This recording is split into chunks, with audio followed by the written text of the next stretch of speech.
Bismillahirrahmanirrahim. Assalamu alaikum. You're watching Newsroom. I'm your host, Omar.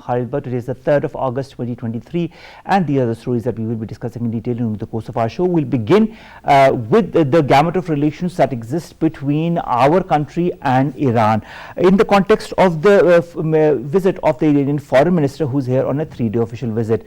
Whereas on the one hand, we have already cooperating in different sectors with Iran. The fact remains that an MOU on trade investment has also been signed that will pave the way to further strengthen relations as far as the trade sector is concerned. This and more will be part of our first segment. Our second story, ladies and gentlemen, concerns India and the illegally occupied Jammu and Kashmir. Now the Supreme Court of India is hearing a batch of nearly 23 petitions that are challenging the Modi government's decision to abrogate Article 370. Will that happen? Only time will tell. Nevertheless, with the rumors that we are hearing, let's hope for the best but expect the worst. And finally, ladies and gentlemen, we'll be showing you what the Kingdom of Saudi Arabia's Vice Minister for Mining Affairs, Excellency Khalid bin Saleh Al Mudayfer, said while talking to our correspondent, and he was here for the mining summit that was recently held in Islamabad, a very important summit to further strengthen Pakistan's economic sector in the mining sector. So this is the whole lineup more or less of today's show. Let's begin with our first segment, and that concerns the relationship between Pakistan and Iran. Whereas both are brotherly countries, both have a lot of commonalities and of course a shared border as well, the fact remains that more needs to be done, and that is why the Iranian foreign minister is here on a 3-day official visit to talk out important affairs between the two countries, how to strengthen that cooperation, how to strengthen that relationship. More in the following report. Pakistan and Iran are brotherly countries bound by deep-rooted religious, cultural and linguistic ties. Both governments are collaborating closely for the betterment and socio-economic uplift of masses, connectivity and regional stability. Foreign Minister of Iran, His Excellency Hussain Amir-Abdollahian, is undertaking his first bilateral visit to Pakistan. The wide-ranging agenda includes discussions on all aspects of bilateral relations and the emerging regional situation. Earlier, high-ranking delegation comprising the Deputy Foreign Minister for Economic Affairs and senior officials from Ministries of Trade, Road and Urban Development, Investment, Agriculture, Energy, etc. preceded the Foreign Minister for preparatory meetings. Foreign Minister Abdollahian's visit will be an opportunity for the two sides to discuss the entire range of bilateral ties with a particular focus on regional connectivity, energy and economic and investment ties between Pakistan and Iran. Recently, Prime Minister Mohammad Shahbaz Sharif and President of Iran Sayyid Ibrahim Raisi jointly inaugurated Mand-Pashin Border Sustenance Marketplace and Poland-Gupt electricity transmission line at Mand-Pashin border crossing point, and this important development would serve as a harbinger for regional peace and prosperity. There is tremendous scope and mutual desire for actualization of bilateral potential, and both Pakistan and Iran are deeply committed to achieving this goal.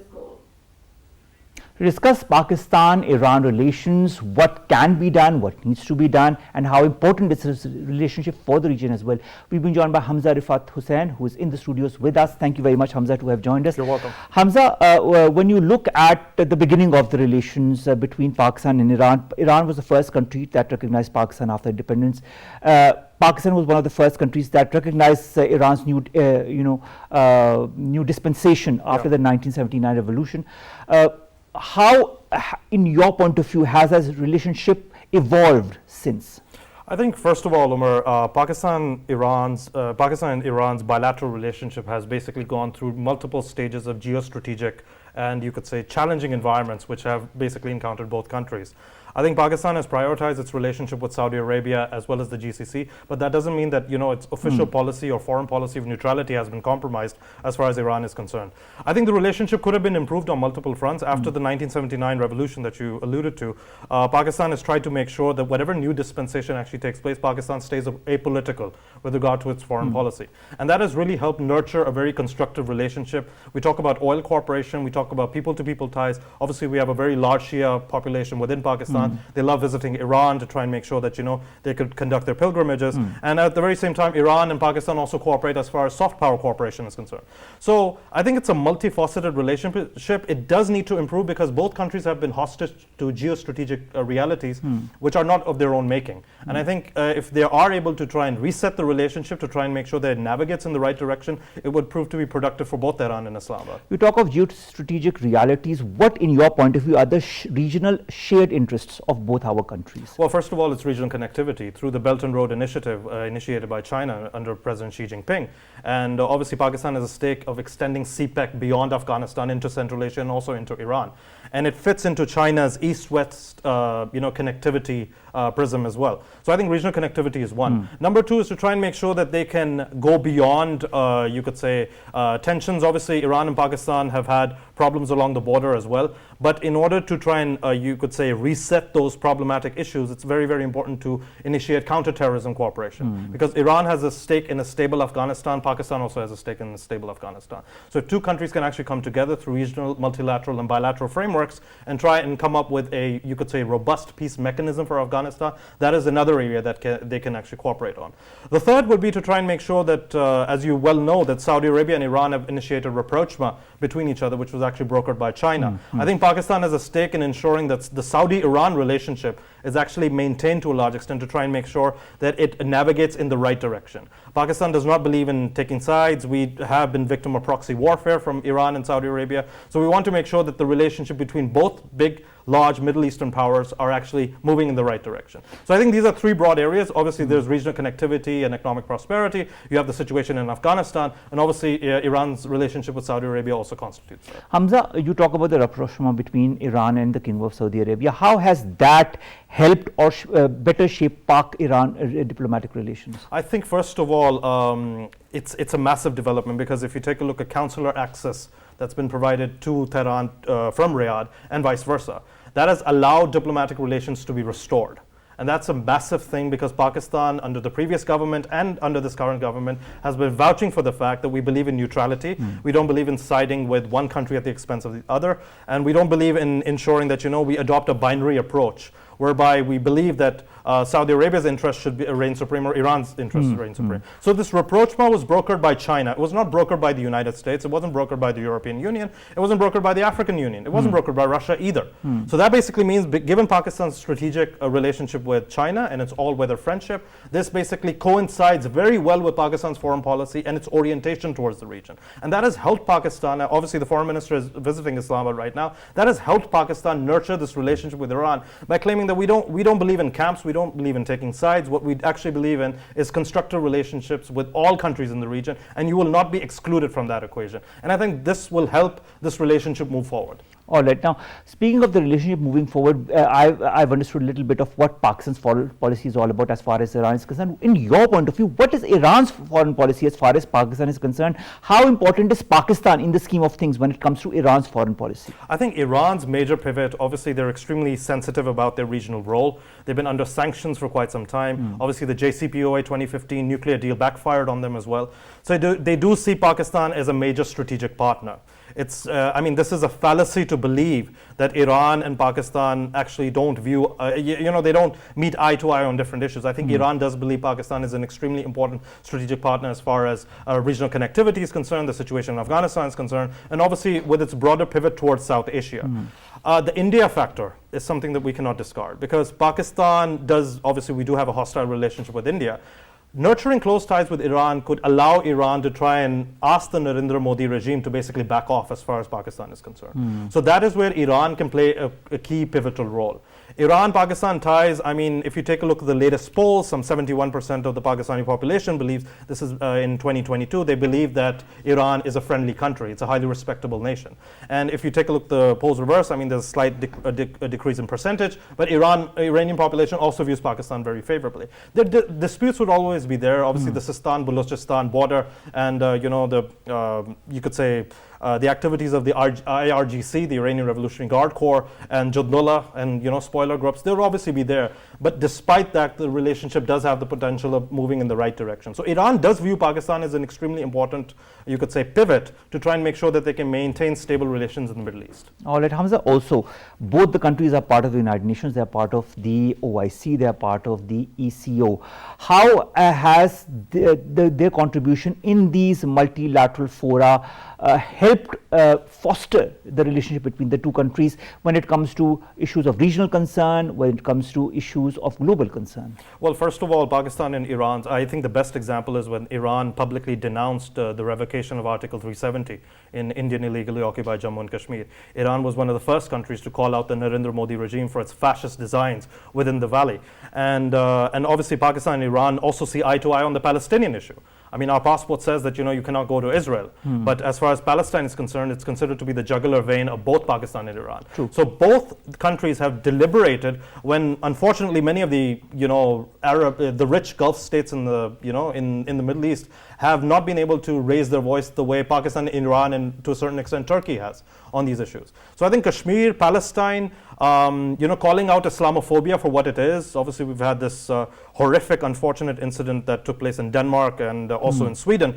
I mean, Iran and Pakistan have been quick to call it out and ask the West to try and make sure that their hypocritical approach towards Islam needs to be replaced with a more constructive and inclusive approach. So I think if you take a look at many of the, you could say, the resolutions that the OIC has passed, many Pakistani and Iranian diplomats have been at the forefront in ensuring that those resolutions could actually pass, whether it's denouncing Israeli occupation in Palestine or Indian occupation in Indian illegal occupied Kashmir. In the UN, Pakistan and Iran, if you take a look at the recent vote in Ukraine, both countries, they didn't denounce Russia. They didn't side with Ukraine. They, they ensured that they absented from the voting process. So Iran and Pakistan also have a foreign policy of neutrality, and both countries believe that only a peaceful solution to the Ukrainian conflict can take place. When the West has been calling on all of these, you could say, Asian and African countries to try and side with Ukraine, Pakistan and Iran has adopted a very mature approach, which is very similar to China. Then you also have, you mentioned other multilateral mechanisms, I think through the SCO. I mean, you talk about how China, Russia, Pakistan, and Iran, they share eye to eye on concerns as far as Asia is concerned. And they also believe that cooperation in the oil sector, in the commercial sector, in the industrial sectors, that also needs to be promoted. So I think on all three fronts, you've seen a concerted attempt by both countries to try and make sure that A, there's peaceful resolution of disputes. Number two, economic connectivity prevails. And number three, there should be a non-interventionist approach all across the world. I would just like to mention, Omar, the situation in Africa. Africa has been victim to colonialism for quite some time. We've seen what happened in Niger just recently. Yes. The Prime Minister President Ibrahim Raisi visited Africa just recently. And many African states have actually welcomed Iran's presence on the continent, much to the annoyance of Washington, D.C. But Iran, Russia, Pakistan, these are the areas where both countries have tried to cooperate because they believe in a constructive world order in the absence of aggression and interventionism. I think that's very important to move towards a constructive world order, and I think that should be the order of the day. Let's talk economy. Let's talk trade. Pakistan and Iran have chalked out a 5-year trade cooperation mechanism or plan between 2023 and 2028 with a trade target of $5 billion US dollars. This was, of course, told during a joint press stakeout between Bilal Bhutto Zardari Saab and the Iranian foreign minister. Also, the Iranian foreign minister met the finance minister, Senator Ishaq Dar, very recently, talking about the trade relations between the two countries and opening of 3 more border markets between the two countries. How important will the visit of the Iranian foreign minister will have as impact on Pakistan's economy and economic cooperation between both countries? I think first of all, both countries are suffering from an economic crisis. Let's not fool ourselves. Obviously, Pakistan, rising sovereign debt, and you have an electricity crisis, you have declining GDP, current account deficits have widened. Iran has been under sanctions for quite some time, and they also need that breathing space because if you take a look at their currency devaluation, it's just absolutely ridiculous. So both countries, I think the positive momentum from this MOU can translate into making sure that their economic woes might not necessarily be resolved, but can be mitigated to a large extent. Opening up border markets, for example, that has been unheard of as far as Pakistan-Iran relations are concerned. What that does is it allows communities in the periphery to actually become engaged in the regional connectivity prospects that both countries actually engage on. And I think there would be talk about leveraging CPEC. Obviously, this government is pretty much adamant that CPEC should also extend into Iran, and Iran can actually partake in that as well. So I think there's an opportunity for both countries to tap into each other's energy potential.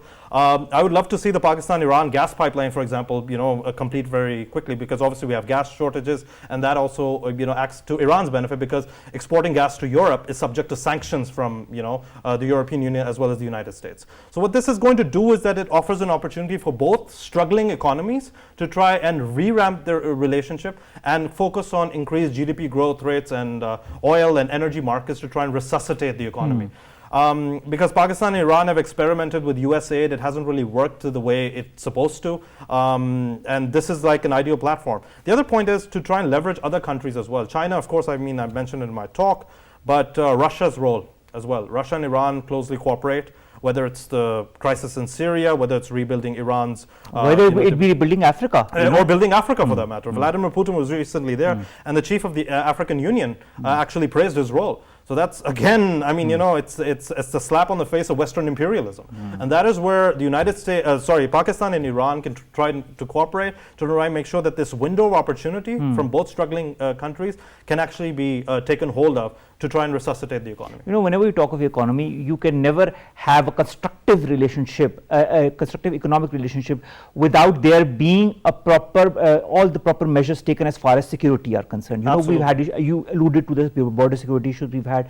You alluded to the fact that we need to have more constructive cooperation as far as counterterrorism is concerned. We know that our Chief of the Army Staff was in Tehran recently as well. How important is for both the countries to also work together on that, with all the different terrorist elements that are slowly creeping in from different areas, whether it be from Afghanistan or elsewhere? How important it is for countries like Iran and Pakistan to thwart out strategies to counter these terrorist outfits and make our borders secure? Unless and until both Iran and Pakistan don't cooperate on the counterterrorism front, the horrific incident that took place in Bajor can be repeated inside Iran as well. Who claimed responsibility for Bajor? It was the Islamic State in the Khorasan province, and they have their cells within Helmand province within Afghanistan. In Helmand province, under the eyes of the TTA or the Taliban, the Afghan Taliban government in Afghanistan, you also have the ETIM, the East Turkestan Islamic Movement. That China is very apprehensive about. And so far, the Taliban regime has not shown any flexibility as far as handing over these, you could say, criminal terrorist elements are concerned. And Iran has a stake in regional stability. So counterterrorism cannot be initiated without a specific reference to Afghanistan. The influx of Afghan refugees, I'm not trying to demonize all Afghan refugees here, but the influx of Afghan refugees has also allowed these alpha elements to try and sow discord within Pakistan. And this is where Pakistan and Iran, acknowledging the fact that Afghanistan needs to be addressed, can initiate counterterrorism operations and IBOs as well, intelligence-based operations. We need to see increased intelligence cooperation between Pakistan and Iran. Historically, there's been a lot of suspicions because obviously Pakistan's closer ties with Saudi Arabia has jeopardized IBOs to a large extent. This is an ideal opportunity. Well, in the whole context of the rapprochement between the Kingdom of Saudi Arabia and Iran, this paves the opportunity for a larger cooperation between both the countries. Absolutely, absolutely. And I think Saudi Arabia would welcome that entire initiative, because Mohammed bin Salman's Saudi vision for 2030 is all about a peaceful, prosperous, modernized, and you could say secure Saudi Arabia. So there are plenty of points of convergence. I mean, we can just dwell into history and go into these, you could say, irritants if we want to. But honestly speaking, this is the right time to initiate counter-terrorism operations as well as IBOs. When you talk of convergence of interests, let me revert to the institutional mechanisms that both the countries have, including the Joint Economic Commission, the Joint Trade Committee. How important have the roles of these two organizations been to foster closer ties? Do you feel they've done enough? Do you feel more needs to be done? I think more needs to be done, because frankly speaking, if you take a look at the mechanisms have been in place. They're also in place with countries like Russia. But if you take a look at the, you could say, the trade and the GDP growth rates that Pakistan has witnessed as far as its ties with the United States or China or Saudi Arabia is concerned, I think trading ties with Iran, while they might be impressive, they're not exactly game changers for that matter. So I think the mechanisms need to promote more constructive engagement. I would love to see cross-delegation talks taking place. I think if the Iranian delegation or the trade delegation can come over, if we have, for example, a 2017 Look Africa policy or 2019 Engage Africa policy that the previous government initiated, we should also have an Engage Iran, Engage Middle East policy as well. So this government is obsessed with increasing trading ties. It's also important to make sure that delegation level talks take place. Of course. So the institutional mechanisms are there, Omar, but you don't really see that translating into a meaningful impact on GDP growth growth rate. You can attribute it to COVID-19, you can attribute it to the Ukraine crisis, but at the end of the day, I mean, there are many economies who were extremely resilient as far as COVID-19 is concerned. So I think it would be an excuse to claim that because of the external environment, we haven't really been able to tap into trade potential, because that's not really the case. But this time, now that the Iranian Foreign Minister is here, it paves the way for a new chapter as far as the relations between Pakistan and Iran are concerned. And I hope, by the way the talks have been going on, the way the joint stakeout happened between Bilawal Bhutto Zardari Saab and Mr. Amir-Abdollahian, I feel that this is going to go forward as a constructive chapter as far as our relations are concerned, and it might pave the way for a lot of other good things, as you said, exchange of bilateral relations, exchange of important organizations and their committees that will come and go, and that will not only make us understand each other in a better fashion, but also make us work together to move towards regional stability and regional harmony. I think that is the order of the day. Absolutely, that's the order of the day, because regional connectivity, regional stability, a terror-free region, and tapping into the Central Asian markets as well. I think that's something that we should obviously look into, because Central Asia tends to be energy rich, but they don't necessarily have the requisite infrastructure, barring Kazakhstan, which has been growing at 7 to 8% of the GDP growth rates since 2019. But so there are plenty of areas for convergence. Exactly. And I think both countries can play a role as far as regional stability is concerned. And I see that happening as we speak during this 3-day visit of the Iranian Foreign Minister. Thank you very much, Hamzah Rifaat, who have joined us. That was Hamzah Rifaat Hussain, foreign affairs expert, joining us in the studios to talk about Pakistan-Iran relations. So much good happening as far as these two countries are concerned. So much potential that can be tapped. Let's come to our second segment, and that concerns the Indian illegally occupied Jammu and Kashmir, Article 370, and the Supreme Court of India, that is hearing a batch of nearly 23 petitions that are challenging Narendra Modi's government's abrogation of Article 370. More in the following report. In Indian illegally occupied Jammu and Kashmir, Indian troops have made life difficult for the Kashmiri people, and human rights are violated there on a daily basis. In order to tighten its grip on occupied valley, the Modi-led fascist Indian government repealed Kashmir's special status on August 5, 2019 and imposed a military siege in the territory. The abrogation of Article 370 was an assault on the constitutional order and was taken without the consent of the people. Additionally, Article 35A, which safeguarded certain residency rights and protections of the local population, was completely scrapped. These articles safeguarded the rights and autonomy of Kashmiris, providing a degree of political and economic independence. Nearly 4 years after the abrogation of Article 370, a constitution bench of Indian Supreme Court is hearing a batch of petitions challenging the New Delhi's move. Over 20 petitions are pending before the Supreme Court, challenging the BJP-led government's August 5, 2019 decision to abrogate Article 370 of the Constitution. Senior advocate Kapil Sibal is leading the arguments on behalf of petitioners challenging the abrogation, and he explained Indian Supreme Court that Indian Parliament cannot remove Kashmir's special status. Hindutva extremism is turbocharging India's repression in occupied Jammu and Kashmir to impose its colonial annexation, but it failed to break resolve of Kashmiris yearning for freedom from Indian clutches. Altaf and Wani, who is the chairman of KIIR, joins us online. He is also a Kashmiri activist and a very prominent Kashmiri leader. Thank you very much, Altaf and Wani Saab, to have joined us. Wani Saab, let's begin with this 5-judge bench that is headed by Chief Justice Mr. Chandrachud, that has started a batch of petitions, 23 petitions, challenging the decision taken by the Narendra Modi government to abrogate Article 370. What are the expectations? What is the perspective as far as the Kashmiris are concerned? You see, the people of Kashmir don't expect that much from the Indian judiciary, because the Indian judiciary, if we go to the history, if we go back, if we see the series of decisions that they have taken in the past that clearly show us that they are biased. They don't have anything to do to justice with the people of Kashmir. As far as this case is concerned, you see, 4 years have passed, and after the 4 years, the Supreme Court has taken up this judgment. One ray of hope in this is that this panel of judges, which is there, they have their own kind of image in the system. Earlier, the whole of the judicial system, which was there, added by the Justice Gogoi, that was a BJP or RSS type of judicial system there.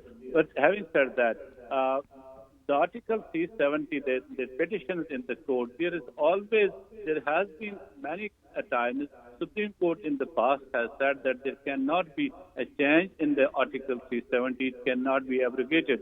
It's the 1969 Supreme Court of India has said in a case of Sampath Prakash versus State of Jammu and Kashmir.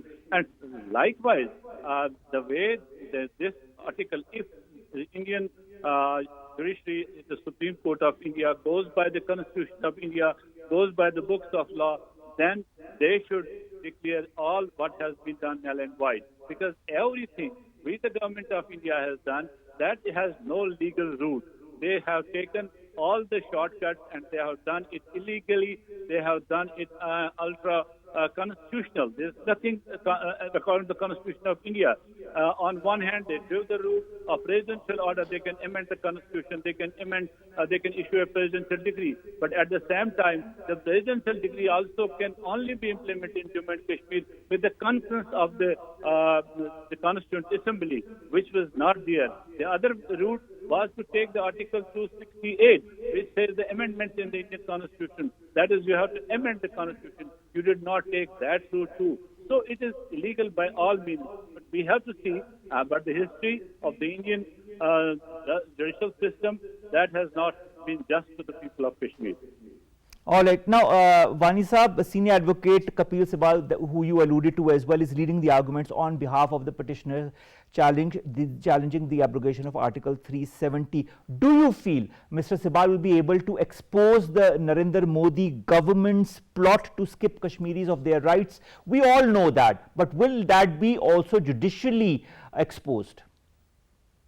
Of course, this is, you see, it is judicially also legally, it has been exposed, not by us, not by others. It has been exposed by leading Indian luminaries in past also. We can say, I forget his name. He's a Muslim lawyer, very famous, who has been there, who has written about this Article 370 and all others. And this all that the famous Indian lawyers, all of them have their opinion that the way the Indian government, the route the Indian government has taken to abrogate Article 370 is unconstitutional. It should be contested on the court of law, and they think if the court goes by the book, then they have to declare the steps taken by the Modi government null and void. All right. Now, Wani Saab, you know, Mr. Sibal also shed light on the clause 3 of Article 370. I'm sure you know all the clauses that provides that any alteration to the relationship between the state of Jammu and Kashmir and the Indian Union can only be made on the recommendation of the Constituent Assembly of the state. Is the Indian Parliament eligible to do so? The Indian Parliament is not eligible to pass any rule on the Jammu and Kashmir. There are two ways, which I earlier tell you. One, the Article 370, Clause 3, which says that the President can issue a decree, but that decree should also have a consent of the Constituent Assembly. Since there is no Constituent Assembly, so presidential decree is not applicable to the Jammu and Kashmir. So that is one point which Mr. Sibal has also alluded, and which has been alluded previously by all those who are contesting this the action of Government of India, United Election Government of India, which they took on August 5th, 2019. And also, the other route to do it was the 268, that is to amend the Indian Constitution. They did not amend the Indian Constitution. So to amend the Indian Constitution, again, they had to go to the State Constituent Assembly, which is not there. So while the State Constitution is the Constitution is not there. What India did, India talked to India, not to the people of Kashmir, while abrogating this article. So India has to talk to the people of Kashmir if they want to abrogate it, if they want to amend it. Because previously, whatever among 298 subjects, in 294 were already where the Indian Parliament was making the laws, but those were in the conflict with the State Assembly. That was also unconstitutional because Assembly is not current, but there was an Assembly. Constituent is there in case those where the Kashmir we treat them or not. But now it's India talking to India. Indian President talked to the Indian governor, the governor who was at that time, and that governor has now exposed all the designs of the Indian government, of the Modi government, of the BJP, what they are doing in Kashmir, what they did it while doing the Pulwama, what was their main thrust while doing Article 3735A, what they are doing now in order to win the next election. All right, now Wani Sahib, you talked about the will of the Kashmiri people. That has also been concurred by Mr. Sibal, who said that the concurrence of the state government provided by the governor did not express the will of the Kashmiri people. In your point of view, can the Indian government defend the annexation of Article 370 or the annexation of, the abrogation of Article 370 or the annexation of Indian illegally occupied Jammu and Kashmir in the Supreme Court? See, legally the Indian government case is very weak in this Supreme Court of India. They knew it that if the Supreme Court decides the case on merit, they are going to lose it. That's why they deferred it for 4 long years. In 4 long years, they did so much in their state. It has made very complex for now the Supreme Court of India to decide on different matters. You see, in last 4 years, Indian government has introduced nearly 800 laws, federal laws in Indian occupied Jammu and Kashmir. They have introduced some new laws in Indian occupied Jammu and Kashmir which were not there.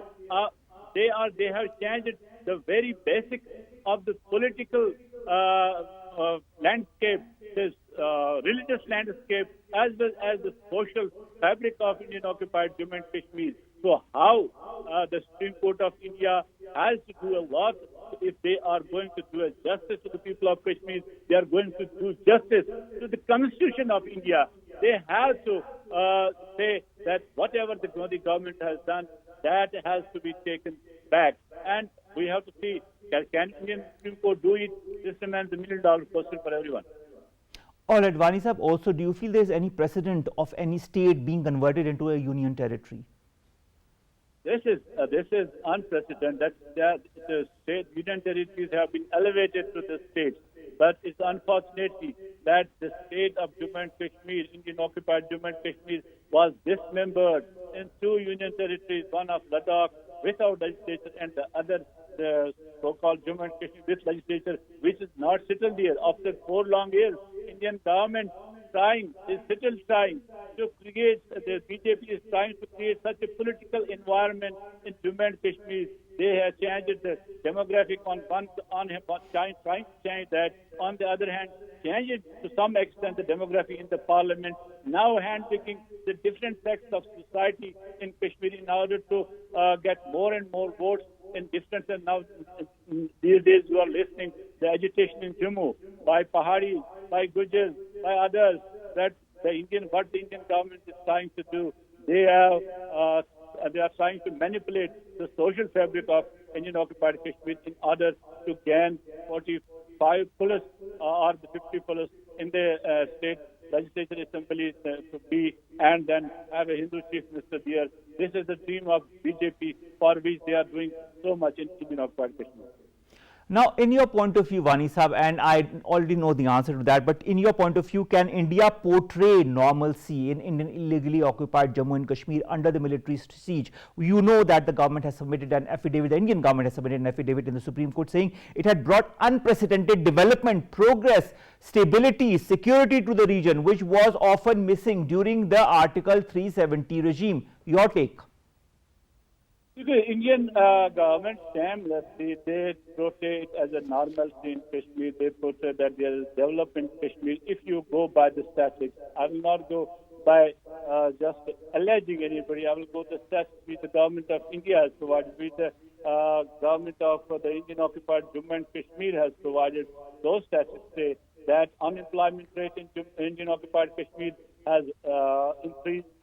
That says that now the thousands and thousands of young people with highest kind of degrees, with PhDs and MScs, MPhils are often for the fourth class jobs, because now the Indians are taking the jobs in Kashmir. And also we have seen that now in Indian occupied Kashmir, how the Indian government demolished the houses of the people in the name of encroachment drive, how the government of India dismantled the houses of the nomads, Gujar and Bakrwals in different areas under the garb of Forest Land Act, and how the lands have been taken by the army under the act, which the powers which they gave the army to construct more and more cantonments in Kashmir.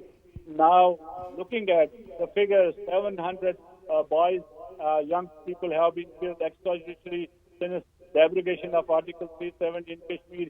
Every day you have a curfew, you have some more than 500 internet shutdowns in Kashmir.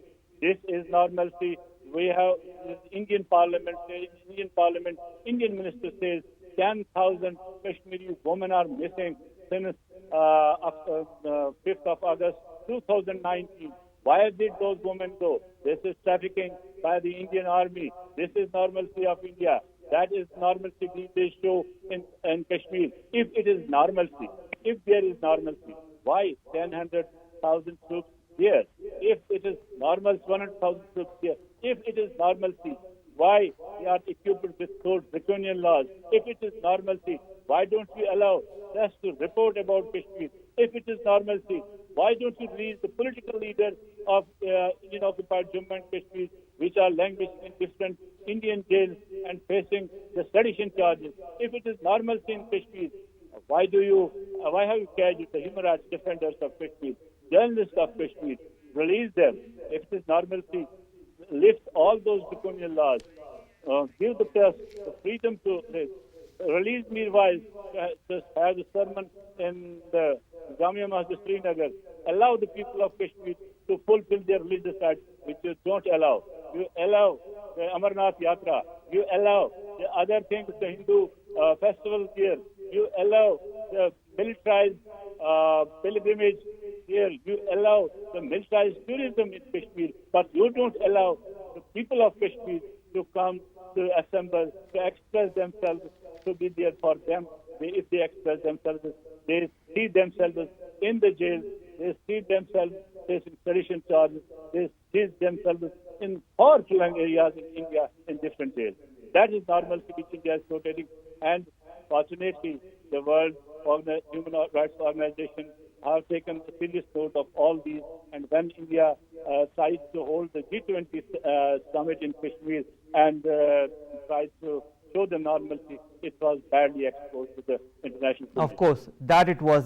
Thank you very much, Altaf Hussain, Wani Saab, Kashmiri leader and chairman KIIR, to have joined us, to have talked to us about these 23 petitions that are jointly being looked upon and, of course, talked about in the Indian Supreme Court as we speak. The fateful orders, ladies and gentlemen, of 2019, 5th of August 2019, are a blot on the Indian Constitution. The fact remains that India's top court needs to undo Modi government's unilateral moves to protect the Indian Constitution.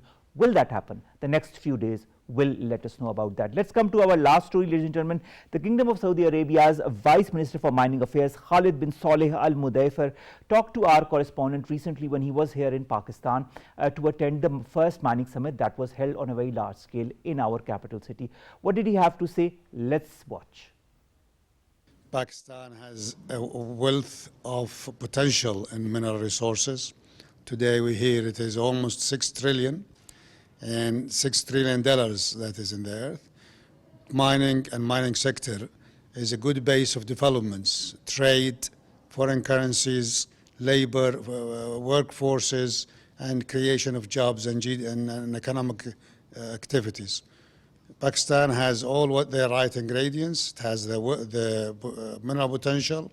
It has the industrial expertise from the textile, from the food processing, and from the cement and other steel and other industries. Long term, it has been into this 4 years, so it has the expertise. Moreover, the location, Pakistan has a very strategic location linking Central Asia with East Asia and the Middle East and the world, and have a number of great ports. The Godar and Karachi is a big port. Also, it's very close to the Saudi Arabia. It's only 4 days of sailing between the Gulf, Gulf side and Pakistan.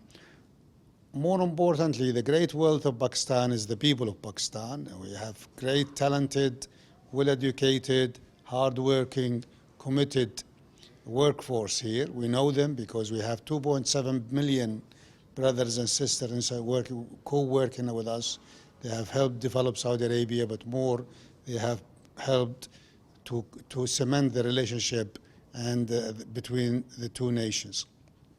All this, plus the Saudi expertise, the Saudi Arabia has a long-standing relationship with Pakistan. We have a brotherhood relationship that is built on long years of brotherhoods and profound, strong, robust relationship. We have put shoulders to shoulder with Pakistan, supporting each other, supporting Saudi Arabia and supporting Pakistan in tough times and challenging times, but also in terms of great times. And we have been always for each other. Saudi Arabia have always considered Pakistan as a strategic brother and partner. And building on this, Saudi Arabia has expertise in mining and minerals. We have built our mineral strategies, and now we are developing ourselves as one of the greatest mining jurisdiction in the world, with a major transformation through Vision 2030. Vision 2030, with this is industrialization, giga projects, and trillion of dollars of projects, will create an increase in demand, and therefore will require more minerals. That's why Saudi Arabia have this public investment fund and Saudi mining company, the national mining company, which is now is one of the largest mining company in the world, have developed, established a company to invest outside Saudi Arabia, and therefore they are with us here today with a number of Saudi investors, Ma'adins and other, and a big delegation to look into how to develop profitable, good projects that are good for the people of Pakistan, good for the economy of Pakistan, good for the development of Pakistan, which is a priority, and good for the world and Saudi Arabia. Mineral investments is a great developmental tool for the country, for the host country, because it creates jobs, it brings foreign currencies, it develop a good cluster. The first, and we hear today the Rico deck is moving in. It's a big project. It will be the first and major number of mega projects. These are big projects. The $6 billion projects are big projects. Saudi Arabia will bring its expertise, new technologies, new tools, and to help hopefully this project or other projects.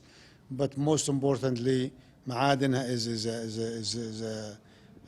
has been developing over the last 15 years, 10 years, and now it is one of the best companies in the world, and it brings the expertise that it has learned over these years to Pakistan to help develop the mineral sector here. If there is a good opportunity that they will work on. Well, if there's a good opportunity, the Saudis are all ready to work on it. The Vice Minister for Mining Affairs, Khalid bin Saleh Al Mudaifir, talking to our correspondent in Karachi, also said that the Saudi Investment Fund and the Saudi Mining Company are also interested. They were here in Islamabad at the mining summit as well, and that is one of the many aspects of the cooperation between the Kingdom of Saudi Arabia and Pakistan. Now let's hope that this cooperation in the mining sector also reaps in the dividends. We are looking forward to that. With that, we come to an end of today's newsroom. We'll see you inshallah tomorrow with news story segments that pertain to us, you and Pakistan. Till then, Allah Hafiz.